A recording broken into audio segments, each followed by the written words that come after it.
ওই যে আমার অনেক বন্ধু বান্ধব আছে শিল্পী আসে, ওই তো বেতারের যা শিল্পী সবই আমার পরিচিত। যারা যারা আগে আছে, যেমন ফুল মোহাম্মদ খান, আলী আকবর খান, তোমার রামখান, শাহ আব্দুল করিম। আরে ভালো সম্পর্ক, আমি সবার কাছে মিন্টু। আমার প্রথম হারমোনিয়াম কেনা হয় সুরশ্রী থেকে, সেটা দিয়েই আমার সঙ্গীতের যাত্রা শুরু, এখনও সেটা দিয়েই আমার সঙ্গীত চর্চা চলছে। আমি 2018 সালে নিয়েছিলাম হারমোনিয়াম, এখনও পর্যন্ত কোনো সমস্যা হয় নাই, একটা রিডেও সমস্যা হয় নাই, সেটা খুবই একটা পজিটিভ দিক। আমাদের এই প্রতিষ্ঠান সুরশ্রী শুরু হচ্ছে আপনার 1972 থেকে। বাবার যদি বলি শুরু কবে, ওনার শুরু হচ্ছে 1963 থেকে।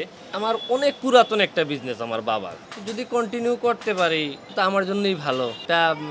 একটা নাম আমি অনেকের মধ্যে বিলিয়ে দিতে পারবো।